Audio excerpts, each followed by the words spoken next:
wa qatlan nafsil lati harramallahu illa bil haq, membunuh orang lain dengan cara yang tidak benar, membunuh orang yang diharamkan oleh Allah Subhanahu wa taala untuk melakukannya kecuali dengan alasan yang benar.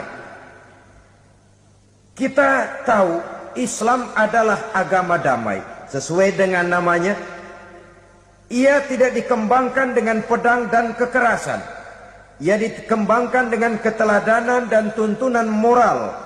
Oleh karena Islam bukan agama kekerasan, Islam pun tidak mementingkan dan mengajarkan kekerasan kecuali dengan alasan yang benar dan bisa dipertanggungjawabkan.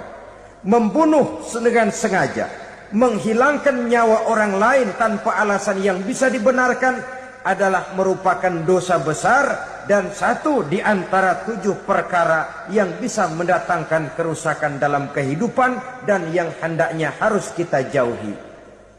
Saudara-saudara kaum muslimin rahimakumullah, beberapa waktu yang lalu di sebuah kota kecil yang indah bernama New Auckland.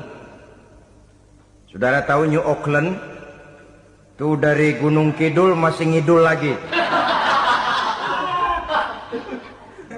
Pernah diadakan satu seminar yang membicarakan bagaimana menyelamatkan masyarakat manusia dari bahaya Perang Dunia Ketiga. Diperkirakan kalau terjadi Perang Dunia Ketiga, manusia tidak akan tersisa. Sebab apa? Pada waktu itu cadangan nuklir yang dimiliki oleh bersama Amerika dan Rusia konon sudah sanggup memusnahkan 6 miliar manusia pada saat jumlah manusia baru 5 miliar. Jadi kelebihan nuklir dunia ini. Kalau terjadi Perang Dunia Ketiga, sulit manusia untuk tersisa. Maka dibahaslah di dalam seminar itu, wah, supaya tidak terjadi Perang Dunia Ketiga, maka perlombaan membuat senjata-senjata canggih, alat-alat pembunuh modern harus segera dibatasi. Dibahas, tidak mungkin kita membatasi perlombaan membuat senjata. Kenapa? Makin maju ilmu dan teknologi, makin canggih senjata yang ditemukan. Atom sudah meningkat menjadi nuklir, nuklir sudah meningkat menjadi neutron, dan kita tahu bom yang bernama neutron ini bom yang cukup membunuh tanpa perlu merusak. Artinya kalau dia diledakkan di kota kita ini, bangunan utuh, jembatan tidak ambruk, rumah-rumah tetap berdiri, tapi semua yang bernama hidup mati. Itu katanya lebih sopan dari bom atom. Sebab kalau si atom ini sudah membunuh, merusak pula. Neutron cukup membunuh saja tanpa perlu merusak. Jadi majunya senjata-senjata teknologi sebagai akibat yang logis dari kemajuan ilmu pengetahuan. Ini tidak bisa kita batasi. Dan memang sebenarnya yang bahaya bukan senjatanya, tapi manusia yang mengendalikan senjata itu. Mereka kembali kepada prinsip the man behind the gun. Bukan senjatanya yang bahaya, tapi manusia yang mengendalikan senjata itu yang bahaya. Walaupun senjatanya modern, katakanlah model M16 umpamanya, kalau yang mengendalikannya orang beriman, insya Allah aman. Tapi biar megang cuma senapan angin, kalau yang megang orang brutal, ngeri kita deket-deket. Apalagi kalau memang bukan ahlinya menggunakan senjata, bisa ngeker kaki kena jidat.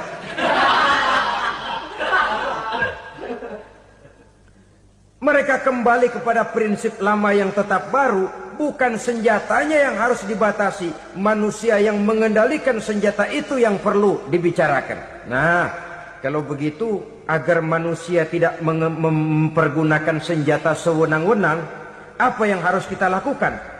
Ya, manusianya harus bermoral.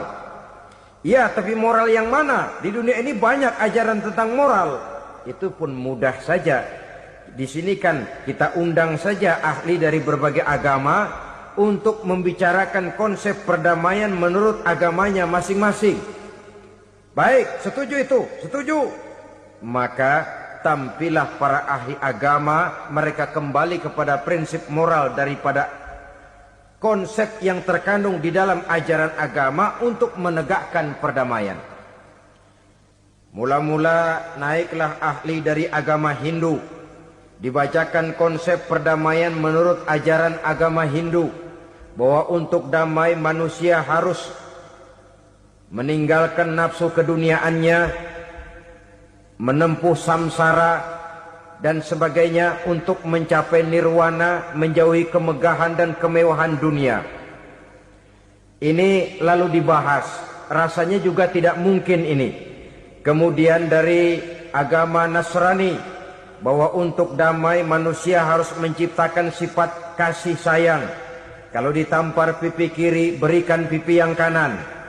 Kalau diberikan selendang, berikan baju. Nanti orang kasihan, lalu dia tidak akan nampar lagi. Ketika ini dibahas, ternyata rasanya pun tidak mungkin bisa diterima. Karena apa? Di zaman sekarang orang ditampar pipi kiri, dikasih pipi kanan. Bukan kasihan, gemes. Damai belum tentu, bonyok udah jelas. Lalu ketika dibacakan konsep perdamaian menurut Quran, di mana disampaikan ayat wa jazaa'u sayyi'atin sayyi'atun misluha faman afa wa aslaha fa ajruhu 'ala Allah. Balasan terhadap satu kejahatan adalah kejahatan yang seimbang, tetapi barang siapa yang memberi maaf dan mencari jalan damai, itulah yang terbaik dan akan mendapat pahala dari Allah Subhanahu wa ta'ala. Kamu tidak salah ditampar pipi kirimu, tampar lagi pipi kirinya sekeras dia menampar pipi kirimu. Nanti orang tidak mau menampar kita karena dia tahu kalau dia tampar kita, dia akan menderita tamparan sekeras dia menampar kita. Akan terjadilah prinsip saling hormat menghormati, tidak saling ganggu, tidak saling usil, tidak saling jahil. Atas dasar ini perdamaian bisa ditegakkan. Mereka bisa menerima konsep ini, tapi kemudian seminar ditutup tanpa satu keputusan resmi. Kenapa? Terus terang mereka kagum dengan konsep Islam, tapi sentimen lama terhadap nilai-nilai Islam telah menutup mata mereka untuk menerima kebenaran dari ajaran Al-Quranul Karim. Saudara-saudara kaum muslimin rahimakumullah, kembali kita kepada persoalan pokok. Roh adalah dari Allah. Dia akan kembali kepada Allah, milik mutlak dari Allah. Tidak pantas kita merampasnya dari orang lain. Tidak wajar kita menghilangkannya tanpa alasan yang dibenarkan oleh agama.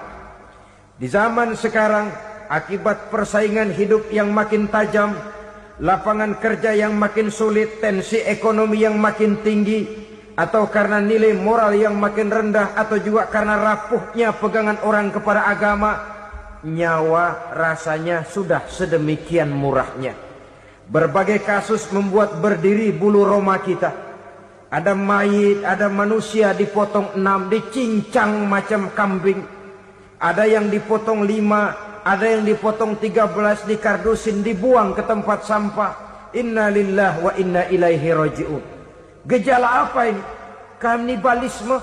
Manusia sudah demikian sadisnya, manusia sudah sedemikian buasnya, sehingga sesama manusia diperlakukan seperti hewan.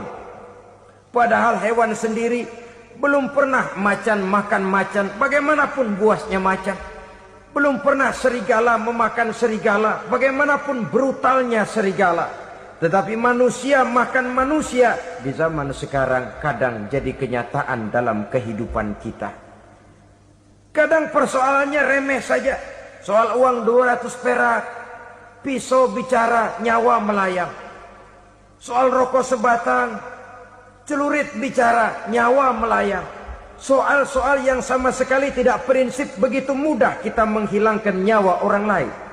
Padahal Nabi pernah memperingatkan, Apabila dua orang muslim sudah berkelahi dan berbunuh-bunuhan, al-qatil wal maqtul finnar, yang membunuh dan yang terbunuh dua-duanya neraka. Sahabat heran, ya Rasul, kalau yang membunuh masuk neraka itu sih wajar, tapi yang terbunuh kenapa neraka juga? Beliau menjawab, dua-duanya sudah punya niat untuk saling membunuh. Niatnya itu yang diponten. Yang terbunuh cuman lagi apes aja, keduluan dia. Umpama tidak terbunuh, pasti dia yang akan membunuh. Oleh karenanya al-qatil wal maqtul, yang membunuh dan yang dibunuh finnar, dua-duanya masuk ke dalam neraka. Islam menghormati kehidupan. Tidak hanya terbatas kepada sesama muslim, orang-orang yang berlainan agama pun yang mau hidup berukun, damai, berdampingan dengan umat Islam, jiwa mereka, darah mereka dilindungi oleh nilai-nilai Islam yang disebut dengan kafir zimmi ini. Mengganggu mereka sama saja dengan mengganggu aku, kata Nabi. Jadi oleh karena itu, sayangilah sesama. Kehidupan adalah anugerah Allah.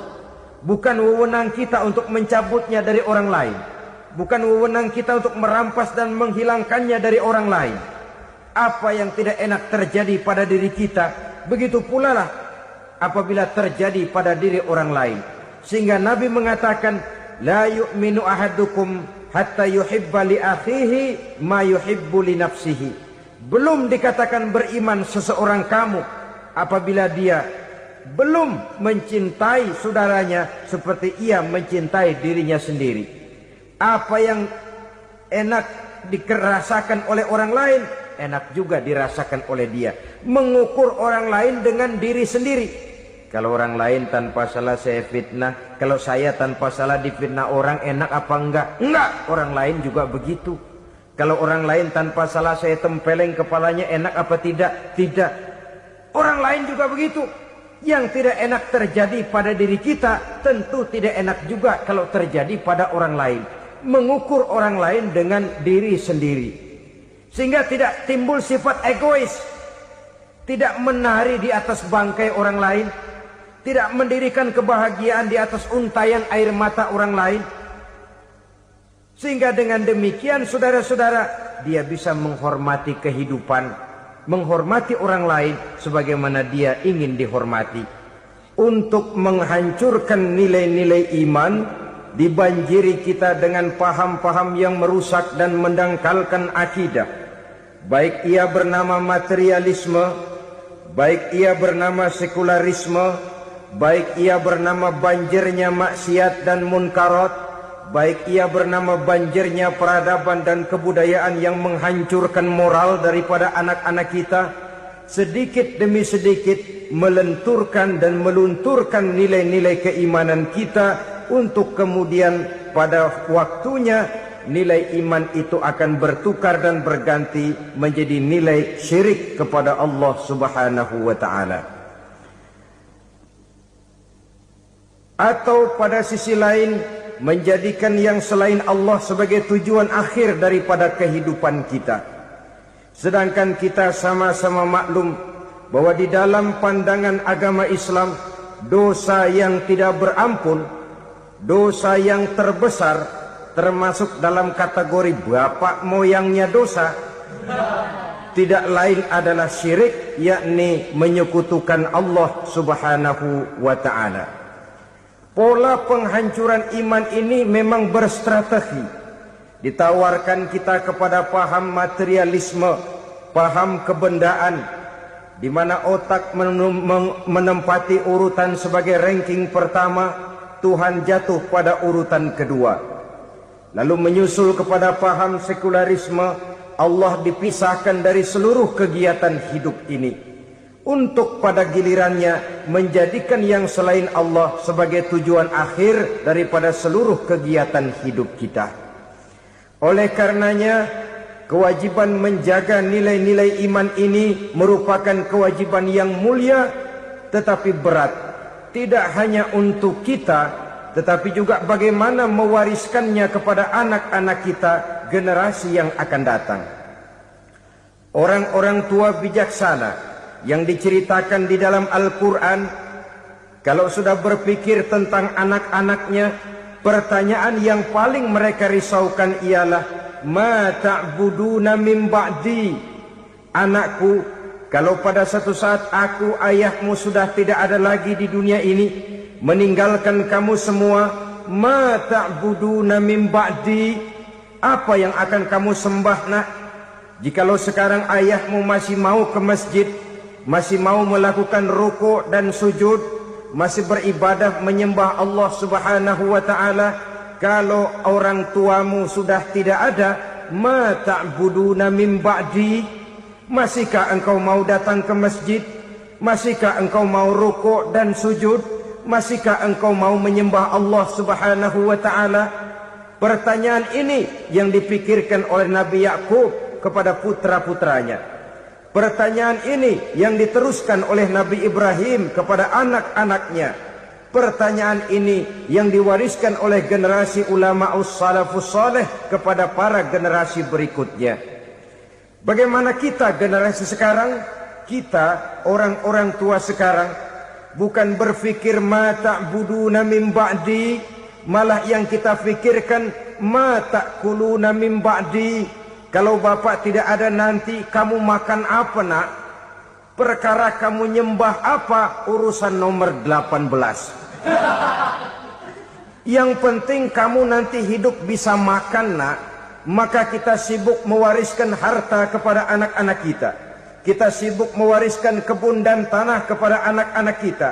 Kita sibuk mewariskan pabrik kepada anak-anak kita. Sementara kita lupa mewariskan intan yang paling mahal, mewariskan mutiara yang paling berharga, yaitu nilai iman kepada Allah Subhanahu wa ta'ala. Alangkah baiknya apabila warisan harta, warisan tanah dan kebun, warisan rumah dan pabrik didasari lebih dahulu dengan mewariskan nilai iman kepada Allah Subhanahu wa ta'ala. Sebagai orang-orang tua, kita boleh bersedih kalau anak kita tidak mengerti komputer. Kita boleh bersedih kalau anak kita tidak mengerti matematika. Kita boleh bersedih kalau anak kita tidak mengerti bahasa Inggris. Tapi sewajarnya lebih bersedihlah kita orang tua jikalau mempunyai anak yang tidak kenal Allah sebagai Tuhannya, yang kemudian tidak mau rukuk dan sujud kepada Allah Tuhannya. Itulah kemalangan yang paling malang bila kita meninggalkan generasi yang tidak bertauhid kepada Allah Subhanahu wa ta'ala. Betapapun anak kita tidak ngerti komputer, saudara, paling-paling kerugiannya cuma kerugian dunia. Masuk dia ke alam barzakh, munkar nakir tidak akan sempat tanya kau belajar komputer apa tidak.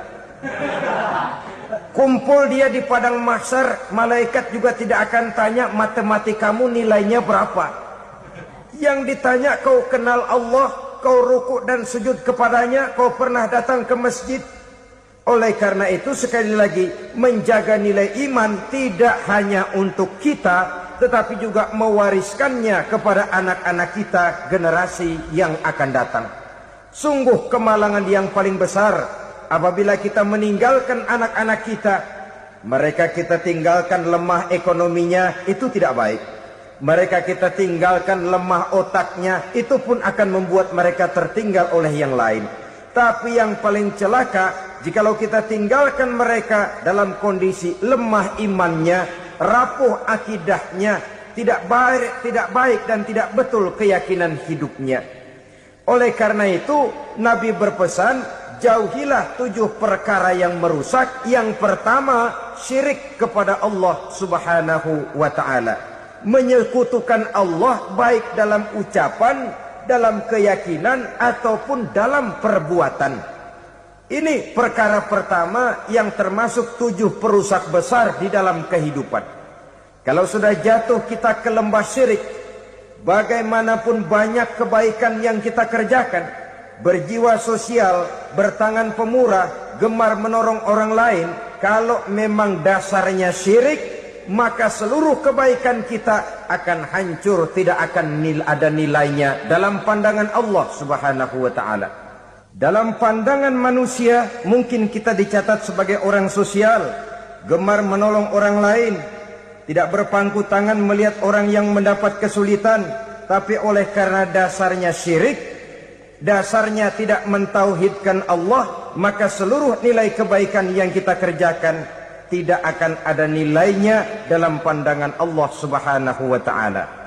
Maka jagalah iman kita jangan sampai dihinggapi penyakit syirik yang bagaimana kecilnya sekalipun. Sekali lagi, baik syirik dalam bentuk ucapan, syirik dalam bentuk keyakinan, sampai kepada syirik dalam bentuk perbuatan, kita berhindar kepada sifat-sifat yang sedemikian itu. Karena apa? Dalam satu ayat Quran Allah Subhanahu wa ta'ala menjelaskan, innallaha la yaghfiru ayyushraka bih wa yaghfiru ma duna dzalika liman yasha. Allah tidak akan memberi ampun kepada orang-orang yang menyekutukannya, tapi Allah masih mau memberikan ampun kepada dosa-dosa yang selain itu bagi orang-orang yang dikehendakinya. Dosa selain syirik, apabila kita bertaubat, Allah masih mau mengampuni. Tapi kalau sudah jatuh ke tempat syirik, itu sudah dosa yang tidak berampun. Taubatnya tidak lain melepas syirik, kembali kepada tauhid, berkeyakinan bahwa hanya ada Allah Subhanahu wa ta'ala, Tuhan satu-satunya yang lam yalid walam yulad walam yakul lahu kufuwan ahad. Tidak beranak, tidak pula diperanakkan, dan tidak satupun yang dapat menyerupai Tuhan Allah Subhanahu wa ta'ala. Saudara-saudara kaum muslimin rahimakumullah, bahwa kita di zaman sekarang memang tidak menyembah berhala, ya. Bahwa kita tidak berterang-terangan mengatakan Tuhan lebih dari satu, memang. Bahwa kita tidak berkeyakinan Tuhan itu punya anak atau diperanakkan, tentu. Tapi dalam perbuatan dan i'tiqad, kita kadang-kadang jatuh tanpa kita sadari ke tempat yang bernama syirik ini. Oleh karenanya, di zaman di mana teknologi makin canggih, di mana kemajuan pembangunan makin menjangkau berbagai aspek kehidupan, diperlukan keseimbangan antara kemajuan fisik material dengan kemajuan mental spiritual. Apabila tidak ada keseimbangan, yang terwujud tentulah kepincangan, yang diawali dengan pincangnya cara kita berpikir, sehingga pada akhirnya akan mengarah kepada pincangnya cara kita berbuat dan bertindak di dalam kehidupan kita. Oleh karena itu Nabi berpesan, jauhilah sifat syirik, karena syirik merupakan dosa yang teramat besar. Ini sifat merusak yang pertama. Yang kedua, kata Nabi, wasihra, jauhilah sihir. Sihir ini juga termasuk perkara yang merusak kehidupan. Kita semua sama-sama maklum bahwa sihir sebenarnya bukan persoalan baru. Sejak sebelum datang Islam, sihir itu sudah ada. Di zaman Yunani kuno, sihir ada. Di zaman Mesir kuno, di zaman Cina kuno, dan yang lain-lain yang serba kuno, sihir itu sudah ada. Bahkan para nabi pun, para rasul yang diutus oleh Allah Subhanahu wa ta'ala, senantiasa berhadapan dengan ahli-ahli sihir untuk menguji kebenaran dari misi yang mereka bawa. Sihir adalah perbuatan di luar kebiasaan yang bisa dikerjakan oleh ahlinya dengan bantuan jin atau setan. Hukum mempelajari sihir adalah haram, mengamalkannya lebih haram lagi. Sebab itu saudara-saudara, sihir merupakan perbuatan merusak yang harus kita jauhi. Ciri-ciri daripada perbuatan sihir, pertama, ia mengandung tipuan, bayangan khayal. Di zaman Nabi Musa misalnya, orang melihat tambang-tambang itu seperti ular. Nabi Musa melayangkan tongkatnya menjadi ular-ular besar yang memakan ular-ular kecil ciptaan tukang-tukang sihir Fir'aun tadi. Lalu sihir bisa terjadi dengan bantuan jin kafir atau setan. Kemudian ciri yang ketiga, sifatnya halus dan tersembunyi. Taruh kata ada seorang ahli sihir yang mempergunakan ayat-ayat Quran sebagai jompa-jampe, sebagai baca-bacaan, itu cuma sekedar kedok. Tujuannya tidak lain menjadikan agama sebagai ketok untuk membenarkan cara yang dimurkai oleh Allah Subhanahu wa ta'ala. Satu hadis yang diriwayatkan oleh Imam Bazar dan Tabrani, Nabi berpesan, "Laisa minna man tatayyara lahu au takahhana au tukuhhina lahu au sahira lahu." Tidak termasuk ke dalam golonganku, kata Nabi. Tidak termasuk umatku. Siapa mereka? Man tatayyara lahu, orang yang bertatoyur. Apa tatoyur itu? Dari kalimat toyaro, artinya terbang. Toir biasa diartikan dengan burung. Tatoyaro percaya kepada suara-suara burung. Man tatayyara lahu, mempercayai, meyakini dengan benar-benar kepada suara beburungan. Kan suka ada itu, nah bunyi burung tuh, maling liwat. Maling liwat. Burung bunyi, maling liwat. Itu termasuk tatayyara lahu, percaya kepada suara burung. Kan aneh kalau suara orang nggak dipercaya, suara burung malah dipercaya. Ada ustadz ceramah, kiai ngaji, nggak mau didengerin, burung dengerin bener. Nah, suaranya dari sebelah mana? Belah kulon. Nah, itu tandanya ano. Habis dihitung-hitung. Itu termasuk tatayyara lahu. Au takahana, atau bertenung, au tukuhina, atau minta ditenungkan, au sahirolahu, atau melakukan perbuatan sihir, atau minta disihirkan. Laisa minna, tidak termasuk ke dalam golonganku, kata Nabi. Sehingga dengan demikian saudara-saudara, menghadapi sihir dengan sihir sekalipun termasuk perbuatan yang tidak diajarkan oleh agama. Kita kan mempelajari sihir untuk jaga diri. Tidak apa-apa, yang dilarang mengamalkannya, dilarang juga mempelajarinya. Sebab orang kalau sudah mengetahui, biasanya lalu terangsang untuk mencoba. Kalau percobaannya berhasil, biasanya terangsang untuk coba lagi dan coba lagi. Pada akhirnya ketagihan, lalu beralih menjadi profesi, apalagi itu nanti bisa mendatangkan hasil uang. Saudara-saudara kaum muslimin rahimakumullah, kita manusia makhluk nyata. Kita hidup di alam nyata, terikat oleh sunnatullah, causality. Oleh karenanya, bagi kita keyakinan yang penuh, keikhlasan di dalam bertuhankan Allah, penyerahan diri sepenuhnya hanya kepadanya, itu sudah merupakan obat penangkal yang sangat ampuh agar kita tidak terkena penyakit-penyakit yang dibuat oleh setan dan para pembantunya. Sehingga beberapa ayat Quran mengajarkan, misalnya a'udzu bikalimatillahi tammati min syarri ma khalaq, atau bismillazi la yadurru ma'asmihi syai'un fil ardi wala fis sama, dengan menyebut nama Allah yang tidak bisa mendatangkan bahaya sedikit pun, dari baik yang datang dari langit maupun yang datang dari bumi. Jiwa yang kosong dari keyakinan yang penuh kepada Allah, jiwa yang penuh was-was dan ragu-ragu, itu yang mudah terserang oleh penyakit-penyakit yang dikerjakan oleh para tukang-tukang sihir, yaitu oleh setan dan seluruh para pembantunya.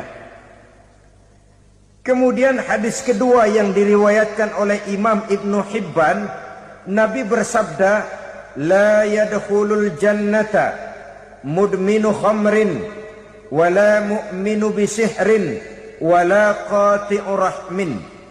Tidak masuk surga Ini Nabi yang bilang, tidak masuk surga. Siapa itu? Pertama, mudminu khamrin, orang yang berkekalan dalam mabuk. Selalu mudminun itu sudah menjadi perbuatan rutinnya, tidak kapok-kapoknya, teler seumur hidup. Mudminu khamrin, tidak masuk surga orang yang selalu bermabuk-mabukan. Yang kedua, wala mu'minu bisihrin, orang mukmin tapi main sihir. Ini juga oleh Nabi diperingatkan, tidak akan masuk surga orang mukmin tapi suka main sihir. Wala qati'ur rahmin, dan tidak juga orang yang memutuskan silaturahmi. 3 macam manusia yang diperingatkan Nabi tidak akan masuk surga: orang yang selalu mabuk, orang mukmin yang main sihir, dan orang yang memutuskan silaturahmi. Saudara-saudara kaum muslimin rahimakumullah. Lalu orang berkata, kenapa dilarang kita bersihir padahal Rasul sendiri kan punya mukjizat? Nah, kita memang harus membedakan antara mukjizat dengan sihir. Dalam kehidupan agama kita kenal ada yang namanya mukjizat, ada yang namanya karomah atau keramat biasa diucapkan, ada yang namanya maunah, ada yang namanya irhas, ada juga yang namanya sihir.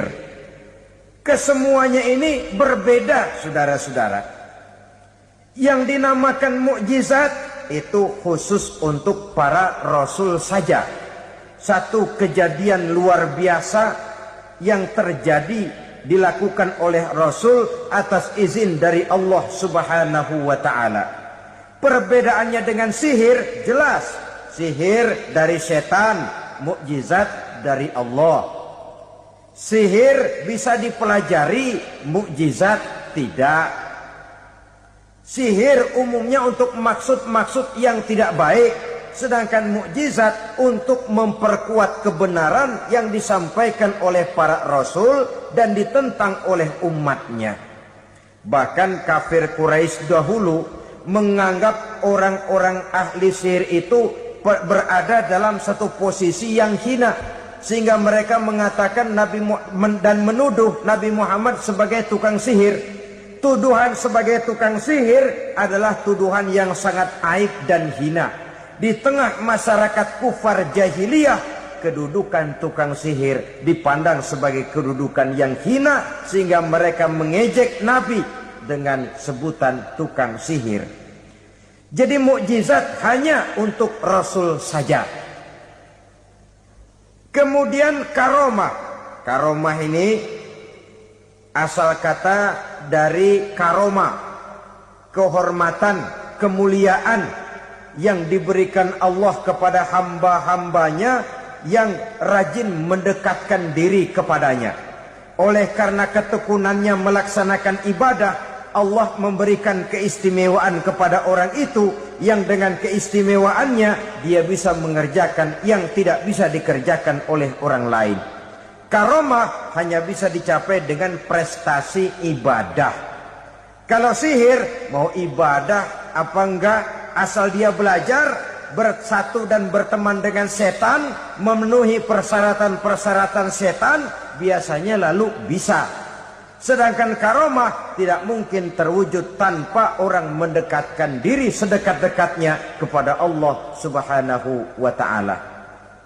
Maka kita lihat biasanya orang-orang yang punya ilmu sihir, mukanya rata-rata nggak enak dilihat.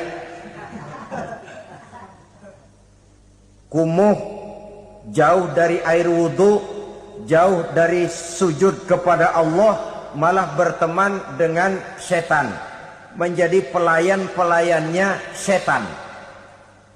Saudara-saudara, adapun maunah, keistimewaan yang diberikan Allah kepada hamba-hambanya yang belum sampai kepada tingkat wali, tapi orang itu lebih banyak kebaikannya daripada kesalahannya. Umpamanya Saudara jalan bertiga di pinggir jalan. Saudara ada pada posisi di tengah, lalu bertiga ini ketabrak mobil. Menurut perhitungan saudara mati lebih dahulu. Tapi terjadi hal yang aneh, dua teman saudara mati, saudara malah cuma luka dan lecet sedikit saja. Apa itu? Kalau kita lebih banyak kebaikannya daripada kesalahannya, itu yang dinamakan ma'unah. Pertolongan yang diberikan Allah kepada hamba-hambanya yang lebih banyak kebaikannya daripada kesalahannya. Sedangkan yang dinamakan irhas, kejadian luar biasa pada diri seseorang pada waktu dia masih kecil, yang menunjukkan tanda-tanda keistimewaannya. Itu umumnya pada para nabi pada usia kecilnya sudah ada irhas, tanda-tanda istimewa. Jelas baik mukjizat, karomah, maunah maupun irhas berbeda dengan sihir. Sihir ini jelas saja merupakan bantuan dan persekutuan antara manusia dengan setan. Padahal setan, kata Allah dalam Al-Quran, innahu lakum aduwwum mubin, sesungguhnya setan bagi kamu adalah musuh yang sangat jelas. Saudara-saudara kaum muslimin rahimakumullah, di zaman sekarang dalam menghadapi beban kehidupan yang makin pelik, menghadapi stres yang tidak kunjung selesai, menghadapi persoalan-persoalan yang teramat berat, orang sering mencari jalan keluar kepada hal-hal yang menurut pendapatnya bisa meringankan beban moralnya itu. Pergilah dia mencari sesuatu yang dapat meringankan bebannya. Dan tidak jarang yang jatuh ke pangkuan tukang-tukang tenung, ke pangkuan tukang-tukang sihir, yang mereka itu oleh Quran dijelaskan kadzabal munajjimun walau sodaku. Tukang-tukang tenung, tukang-tukang sihir, mereka itu bohong walaupun benar. Maksudnya bohong walaupun benar, artinya kalau yang mereka kerjakan benar, itu sih kebenaran. Benar dengan kebenaran itu lain. Kebenaran, kebetulan bisa, tapi tidak untuk selalu. Apalagi kalau itu sudah membahayakan kehidupan orang lain. Jadi oleh karena itu Nabi berpesan, jauhilah daripada sihir. Kalau sudah jauhilah dari sihir, artinya ya jauhilah daripada mempelajarinya, jauhilah daripada bergaul dengan orang-orang yang ahli di bidang itu, karena dari pergaulan segalanya bisa menular. Baiklah saudara, ini yang kedua. Yang ketiga pesan Nabi, wa qatlan nafsil lati harramallahu illa bil haq. Membunuh orang lain dengan cara yang tidak benar. Membunuh orang yang diharamkan oleh Allah Subhanahu wa taala untuk melakukannya kecuali dengan alasan yang benar. Kita tahu Islam adalah agama damai. Sesuai dengan namanya, ia tidak dikembangkan dengan pedang dan kekerasan. Ia dikembangkan dengan keteladanan dan tuntunan moral. Oleh karena Islam bukan agama kekerasan, Islam pun tidak mementingkan dan mengajarkan kekerasan kecuali dengan alasan yang benar dan bisa dipertanggungjawabkan. Membunuh dengan sengaja, menghilangkan nyawa orang lain tanpa alasan yang bisa dibenarkan adalah merupakan dosa besar dan satu di antara 7 perkara yang bisa mendatangkan kerusakan dalam kehidupan dan yang hendaknya harus kita jauhi. Saudara-saudara kaum muslimin rahimakumullah, beberapa waktu yang lalu di sebuah kota kecil yang indah bernama New Auckland. Saudara tahu New Auckland? Itu dari Gunung Kidul masih ngidul lagi. Pernah diadakan satu seminar yang membicarakan bagaimana menyelamatkan masyarakat manusia dari bahaya Perang Dunia Ketiga. Diperkirakan kalau terjadi Perang Dunia Ketiga, manusia tidak akan tersisa. Sebab apa? Pada waktu itu cadangan nuklir yang dimiliki oleh bersama Amerika dan Rusia konon sudah sanggup memusnahkan 6 miliar manusia pada saat jumlah manusia baru 5 miliar. Jadi kelebihan nuklir dunia ini. Kalau terjadi perang dunia ketiga, sulit manusia untuk tersisa. Maka dibahaslah di dalam seminar itu, wah, supaya tidak terjadi perang dunia ketiga, maka perlombaan membuat senjata-senjata canggih, alat-alat pembunuh modern harus segera dibatasi. Dibahas, tidak mungkin kita membatasi perlombaan membuat senjata. Kenapa? Makin maju ilmu dan teknologi, makin canggih senjata yang ditemukan. Atom sudah meningkat menjadi nuklir, nuklir sudah meningkat menjadi neutron, dan kita tahu bom yang bernama neutron ini bom yang cukup membunuh tanpa perlu merusak. Artinya kalau dia diledakkan di kota kita ini, bangunan utuh, jembatan tidak ambruk, rumah-rumah tetap berdiri, tapi semua yang bernama hidup mati. Itu katanya lebih sopan dari bom atom. Sebab kalau si atom ini sudah membunuh, merusak pula. Neutron cukup membunuh saja tanpa perlu merusak. Jadi majunya senjata-senjata teknologi sebagai akibat yang logis dari kemajuan ilmu pengetahuan ini tidak bisa kita batasi. Dan memang sebenarnya yang bahaya bukan senjatanya, tapi manusia yang mengendalikan senjata itu. Mereka kembali kepada prinsip the man behind the gun. Bukan senjatanya yang bahaya, tapi manusia yang mengendalikan senjata itu yang bahaya. Walaupun senjatanya modern, katakanlah model M16 umpamanya, kalau yang mengendalikannya orang beriman, insya Allah aman. Tapi biar megang cuma senapan angin, kalau yang megang orang brutal, ngeri kita deket-deket. Apalagi kalau memang bukan ahlinya menggunakan senjata, bisa ngeker kaki kena jidat.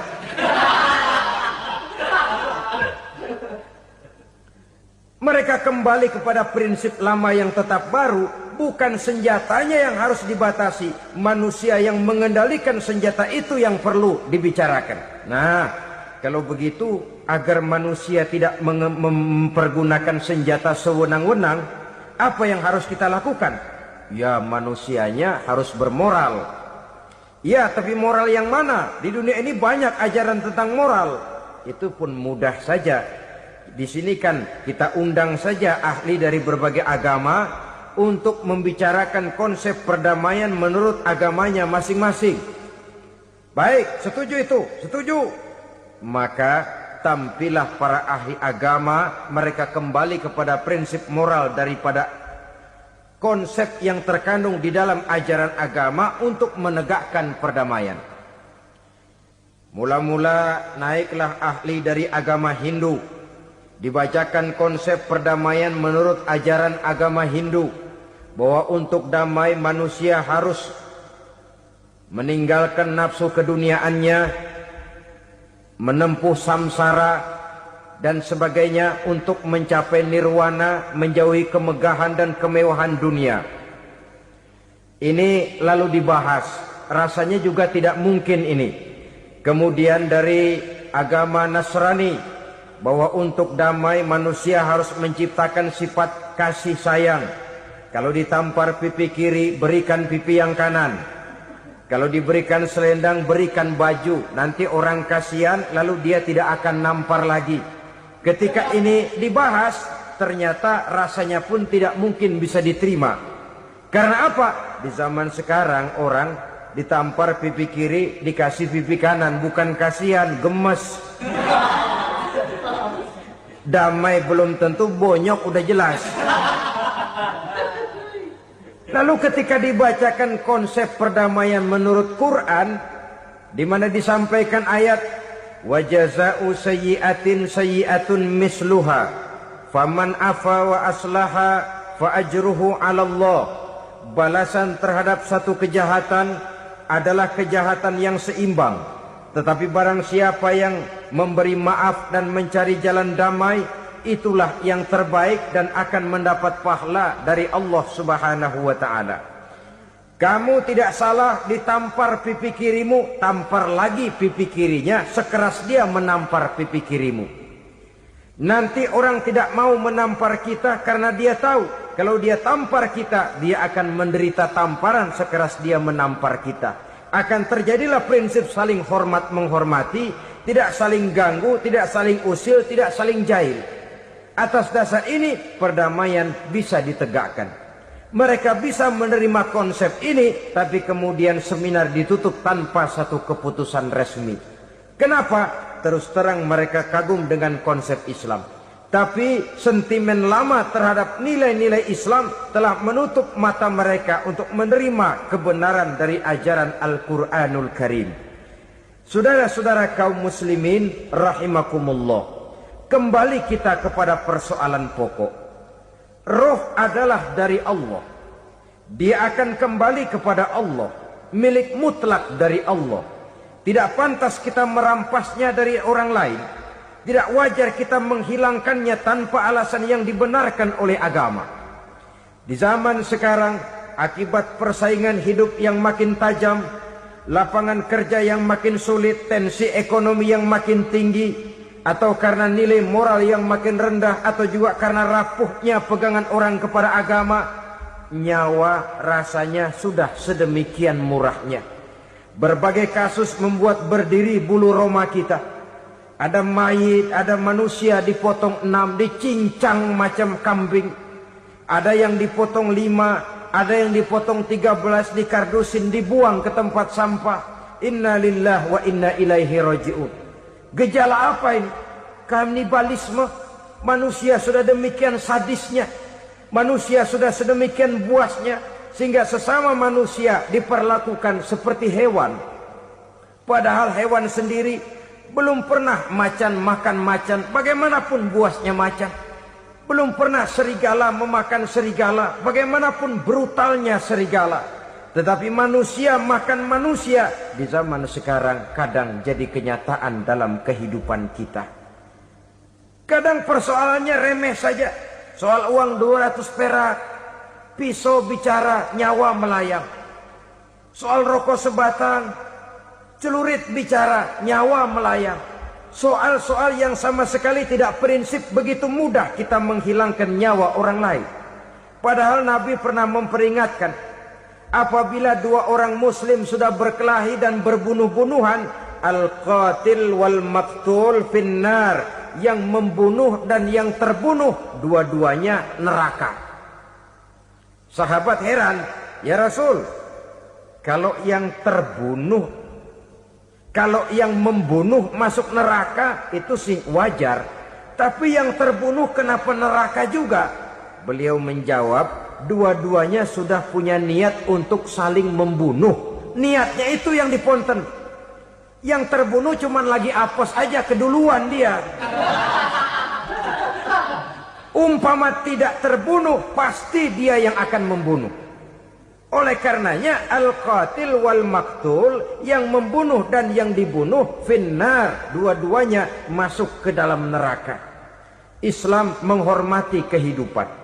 Tidak hanya terbatas kepada sesama muslim, orang-orang yang berlainan agama pun yang mau hidup berukun, damai, berdampingan dengan umat Islam, jiwa mereka, darah mereka dilindungi oleh nilai-nilai Islam yang disebut dengan kafir zimmi ini. Mengganggu mereka sama saja dengan mengganggu aku, kata Nabi. Jadi oleh karena itu, sayangilah sesama.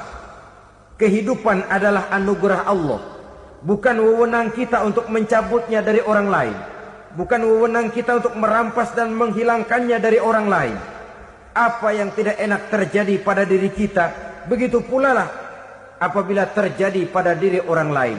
Sehingga Nabi mengatakan, la yu'minu ahadukum hatta yuhibba li akhihi ma yuhibbu li nafsihi. Belum dikatakan beriman seseorang kamu apabila dia belum mencintai saudaranya seperti ia mencintai dirinya sendiri. Apa yang enak dirasakan oleh orang lain, enak juga dirasakan oleh dia. Mengukur orang lain dengan diri sendiri.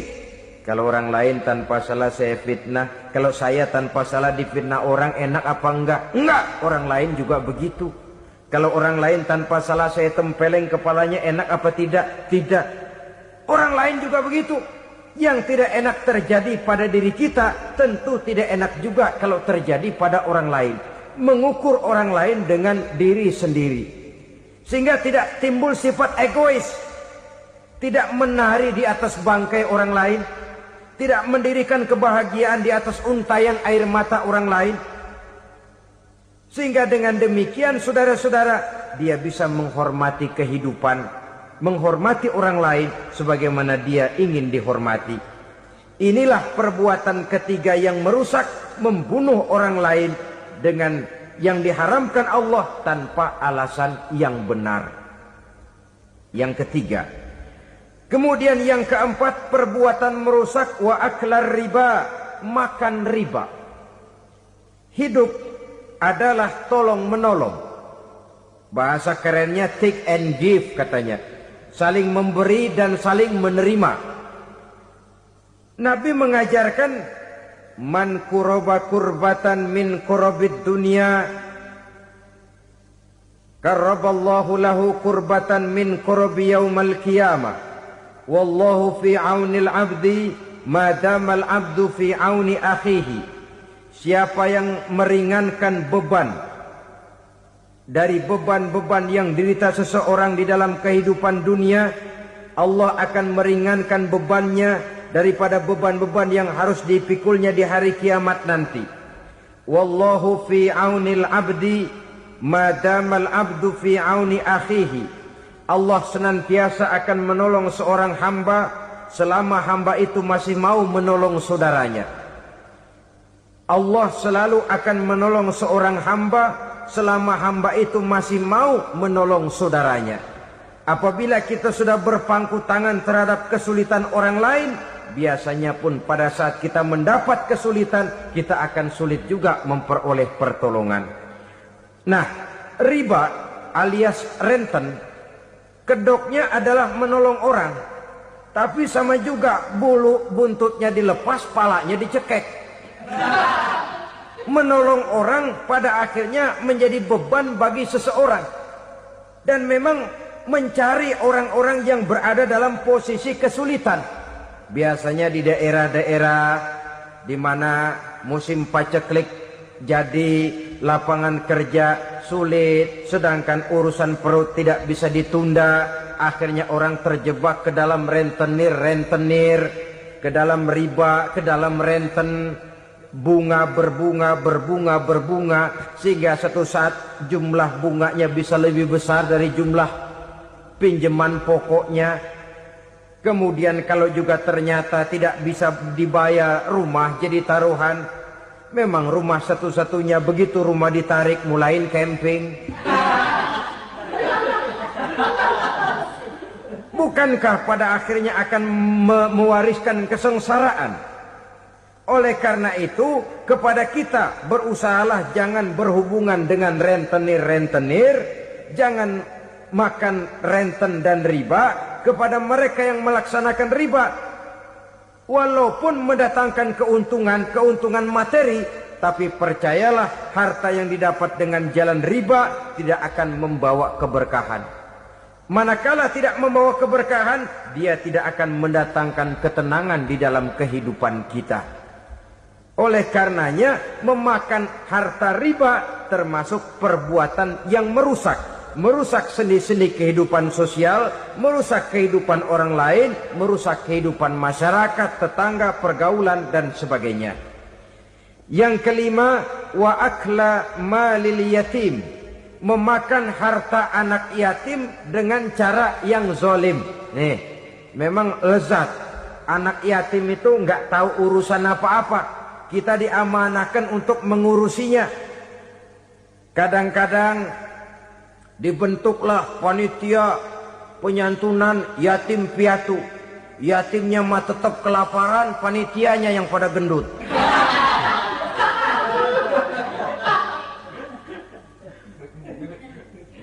Padahal memakan harta anak yatim termasuk perbuatan dosa besar. Dan menjantuni yatim merupakan perbuatan mulia. Nabi mengatakan, ana wa kafilul yatim kahataini yaumal qiyamah. Aku dan orang-orang yang menyantuni anak yatim seperti dua jari ini pada hari kiamat nanti. Dekat sekali. Jikalau ingin di hari akhir nanti dekat dengan Rasul, bersahabatlah dengan anak-anak yatim. Jadilah pengurus anak-anak yatim. Bangunlah panti-panti asuhan yatim. Pada saat bapak ibunya meninggal, kitalah yang menjadi orang tuanya. Bahkan sedemikian besar perhatian Islam terhadap anak-anak yatim ini, sehingga Quran memberikan peringatan, ara'aital ladzi yukadzibu bid-din fadzalikal ladzi yad'ul yatim wa la yahuddu ala ta'amil miskin. Tahukah kamu siapa orang yang mendustakan agama? Beragama tapi dianggap dusta, solatnya dusta, puasanya dusta karena agamanya sudah berdusta. Siapa mereka? Fazalikal ladzi yad'ul yatim, orang yang menyia-nyiakan anak yatim, wala yahuddu ala ta'amil miskin, dan tidak pernah memberi makan kepada orang-orang yang menderita kemiskinan. Menyia-nyiakan, meninggalkan anak yatim termasuk perbuatan yang divonis kita sebagai orang yang mendustakan agama. Saudara-saudara kaum muslimin rahimakumullah, maka sangat dicela mengeksploitir anak-anak yatim, menjadikan mereka sebagai kedok untuk mencari kekayaan pribadi. Tetapi jikalau ikhlas, ganjarannya sangat besar, nilai pahalanya sangat besar. Menyantuni yatim tidak hanya setahun sekali. Kalau Muharram pakai istilah lebaran yatim. Dibentuklah panitia, diberilah beras, uang 4-5 ribu rupiah, alhamdulillah. Tapi jangan lupa, si yatim tidak hidup cuma satu hari. Dia tidak hidup cuma di bulan Muharram saja. Dia hidup 12 bulan dalam setahun. Sebagaimana anak-anak yang lain, dia juga berhak punya masa depan. Dia juga berhak menikmati bangku sekolah. Dia berhak mengenyam arti dan makna pendidikan. Dia berhak membekali diri dengan ilmu dan pengetahuan seperti halnya anak-anak yang lain. Maka kita yang diberikan keluasan oleh Allah, ingatlah itu. Bersahabatlah dengan anak-anak yatim, santuni mereka. Perkara setahun sekali di bulan Muharram, alhamdulillah, itu bagus, bin Thayyib alias baik. Tapi tentu dan tentu sekali lagi, si yatim tidak hanya hidup di bulan Muharram. Dia hidup 12 bulan dalam setahun, 24 jam di dalam sehari. Oleh karenanya, menyia-nyiakan mereka pada saat posisi kita memang mampu, akan memojokkan kita dalam satu posisi di mana kita dianggap sebagai orang yang mendustakan agama. Memakan harta anak yatim dengan cara yang zolim. Bapaknya udah meninggal, kebunnya lebar, anaknya dikelecehin. Nah, dah kamu gak usah pusing, nanti saya yang ngurus. Akhirnya bukan ngurus, nguras. Si yatim mungkin tidak tahu bahwa dia disia-siakan, haknya diambil, miliknya dizolimi. Tapi Allah yang akan membalasnya dengan seadil-adilnya. Maka makan harta anak yatim biasanya balasannya tokcer bin paten. Nggak banyak selang tempo itu, nggak percaya cobain dah. Nyobain aja kan nggak bayar, umpama. Memakan harta anak yatim dengan cara yang zolim, ganjarannya biasanya kontan. Kenapa? Ratapan si miskin, untayan air matanya, jeritan kepedihan hatinya, membuka pintu langit, permohonannya diijabah, getaran hatinya didengarkan oleh Allah. Maka balasannya biasanya kontan, spontan, tidak menunggu waktu terlalu lama. Itu di dunia, belum lagi di akhirat nanti. Bukankah dalam riwayat Mi'raj diceritakan Nabi melihat di neraka itu orang perutnya sebesar rumah. La haula wala quwata. Itu perut kayak rumah, bagaimana jalannya tuh orang? Dan memang gak jalan, diseret-seret oleh malaikat di neraka itu. Hancur perutnya, amburadul itu perut. Berantakan isinya, dibulatkan lagi, diseret lagi, hancur lagi, dibulatkan lagi. Sampai Nabi tanya, orang itu begitu berat siksanya kenapa ya Jibril? Itu Muhammad, waktu di dunia dulu rakus banget makan harta anak yatim. Begitu vonisnya, begitu menyedihkan nasibnya di akhirat. Tapi di dunia pun ketidakberkahan itu sudah membayangi kehidupannya. Oleh karena itu, kepada saudara-saudara yang mendapat titipan anak yatim, berbahagialah, karena semulia-mulia rumah adalah rumah yang di dalamnya ada anak yatim yang disantuni. Sehina-hina rumah adalah rumah di mana di dalamnya ada anak yatim yang disia-siakan. Begitu kata Nabi kita. Rumah yang paling mulia dalam pandangan Allah, rumah yang di dalamnya ada anak yatim yang disantuni. Rumah yang paling hina dalam pandangan Allah, rumah yang di dalamnya ada anak yatim yang nasibnya disia-siakan. Berbahagialah saudara apabila menjadi penyantun anak-anak yatim, pelindung mereka, sehingga mereka mempunyai masa depan sebagaimana anak-anak lainnya. Rasulullah sendiri sedemikian peka terhadap keadaan anak-anak yatim karena beliau sendiri memang mengalami. Umur 6 bulan dalam kandungan ibu, beliau sudah ditinggalkan oleh ayahnya. Pada saat berusia 6 tahun, ibu sudah meninggal. Yatim piatu dalam usia di mana beliau sedang perlu belas kasih seorang ibu dan pengertian seorang bapa. Kepekaan itu lalu timbul, bahkan kemudian sampai kepada beliau berkata, aku dan orang yang menyantuni anak yatim seperti jari tengah dan jari telunjuk di hari akhirat nanti. Sedemikian dekatnya. Baiklah ya, jadi yang kelima, memakan harta anak yatim. Jauhi karena ini perbuatan yang merusak. Yang keenam, watawalli yaumaz zahfi. Melarikan diri pada hari pertempuran. Apa ini? Khianat. Tidak konsekuen dengan konsep perjuangan. Pada mulanya keras benar teriak, berantas korupsi, ganyang korupsi. Cuma karena belum dapat giliran. Begitu dia naik dapat kesempatan, korupsinya lebih edan dari yang diteriakinya. Ini termasuk tawalli yaumaz zahfi. Berpaling pada hari peperangan. Di saat menghadapi musuh. Kalau belum kelihatan musuh, teriaknya nyaring bener. Jangan takut demi kebenaran sampai titik darah yang paling penghabisan. Musuh belum kelihatan. Begitu musuh sudah kelihatan, paling dulu lari ke belakang.